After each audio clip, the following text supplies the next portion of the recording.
नमस्कार, आप देख रहे हैं चैनल वन में आपके साथ श्रेया डोगरा। आज स्वामी विवेकानंद जी की जयंती है और आज के दिन को हम राष्ट्रीय युवा दिवस के रूप में भी मनाते हैं। तो आज आपको स्वामी विवेकानंद जी के जीवन की कुछ बातें जो है आपको बताते हैं, किस तरह से उनका पूरा जीवन जो है एक इंस्पिरेशन है एक यूथ के लिए। आपको बता दें कि हर साल 12 जनवरी को स्वामी विवेकानंद जयंती जो है सेलिब्रेट की जाती है और साथ ही साथ राष्ट्रीय युवा दिवस के रूप में भी मनाया जाता है।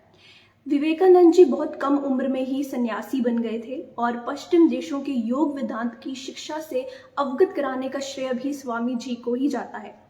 स्वामी विवेकानंद ने 19वीं शताब्दी के अंत में विश्व मंच पर हिंदू धर्म के एक मजबूत पहचान भी दिलाई थी। स्वामी विवेकानंद का असली नाम नरेंद्र दत्ता था, जिन्हें नरेन के नाम से भी जाना जाता है। बहुत कम उम्र में उनका झुकाव आध्यात्मिक की तरफ हो गया था। इसी के साथ जो है उनके बचपन की अगर बात करें तो स्वामी जी बचपन से ही बहुत बुद्धिमान थे। कहा जाता है कि माँ की आध्यात्मिक प्रभाव और पिता के आधुनिक दृष्टिकोण के कारण ही स्वामी जी को जीवन के अलग अलग नजरिए से देखने के गुण मिला। और स्वामी जी के पिता, आपको बता दें कि कलकत्ता में उच्च न्यायालय के एक वकील थे और पारिवारिक माहौल उनका ऐसा था कि उनकी सोच को आकार देने में काफ़ी ज़्यादा मदद जो है की, जिसे नरेन बचपन से ही बहुत चंचल स्वभाव के थे और जैसे जैसे वो बड़े होते गए उनके व्यवहारिक ज्ञान और पौराणिक समझ भी गहरी होती गई। और उनकी जीवन की कई सारी ऐसी कहानियां भी हैं जो यूथ को काफ़ी ज़्यादा जो है इंस्पायर करती हैं। उसी में एक कहानी जो है अब आपको बताते हैं कि स्वामी जी एक भिक्षुक की तरह कपड़े पहनते थे, जिस तरह से आप तस्वीरों में भी है उनकी देख सकते थे किस तरह से उनका वेशभूषा होती थी। और वे एक भिक्षुक की तरह कपड़े पहनते थे और एक तपस्वी का जीवन जीते थे और यात्रा करते थे और तरह तरह के लोगों से मिलते थे।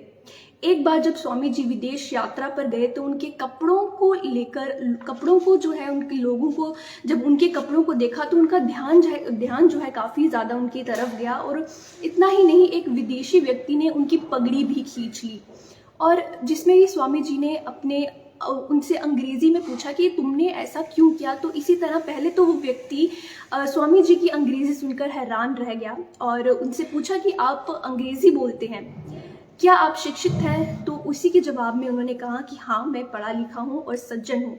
इस पर विदेशी ने कहा कि आपके कपड़ों को देखकर ये नहीं लगता कि आप सज्जन हैं। तो जिसमें स्वामी जी ने कहा कि करारा जवाब एक देते हुए कहा कि आपके विदेश में दर्जी आपको सज्जन बनाता है और जबकि मेरा देश, मेरा किरदार मुझे सज्जन बनाता है।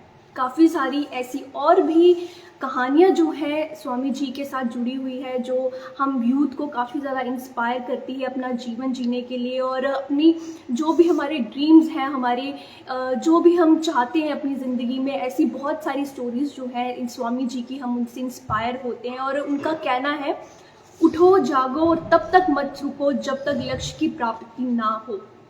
जब तक आप अपनी ड्रीम्स को पा ना लो, जो भी आपके ड्रीम्स है, तब तक आप नहीं रुको, आप हार्ड वर्क करते रहो और कभी भी किसी भी चीज़ पे गिव अप जो है मत करो। आज एक नेशनल यूथ डे के दिन ये जो है रूप में भी स्वामी विवेकानंद जी की एक जयंती जो है सेलिब्रेट की जाती है और हम एक यूथ को भी एक रिस्पॉन्सिबिलिटी लेनी चाहिए कि हम अपने देश को आगे बढ़ाएं और हमारी जितने भी हमारे ड्रीम्स हैं हम उनको पूरा करो। हमारे देश के लिए हम बहुत सारा काम करें और साथ ही साथ उनका ये भी कहना था कि खुद को कमज़ोर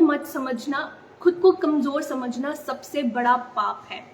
कभी भी खुद को कमज़ोर ना समझे, क्योंकि आजकल के यूथ में देखा जाता है बहुत जल्दी वो निराश हो जाते हैं और कई सारे गलत कदम भी जो है उठाते हैं। जिसे में जो है स्वामी विवेकानंद जी की पूरी जो जीवन है काफ़ी ज़्यादा इंस्पिरेशन देती है। आप उनके बारे में पढ़िए, वो क्या कहना चाहते थे यूथ के बारे में और अपना हार जो है कभी नहीं माने, अपनी ड्रीम्स को पूरा करने की पूरी कोशिश करें। और इनकी ज़िंदगी से काफ़ी ज़्यादा सीखने को जो है हमें इस वक्त मिलेगा। आज उनकी जयंती है, उनके बारे में पढ़िए और अपने ज़िंदगी में उनकी जो भी वो आप यूथ को जो है एक मैसेज देना चाहते थे अपनी ज़िंदगी में उसका जो है अमल करें।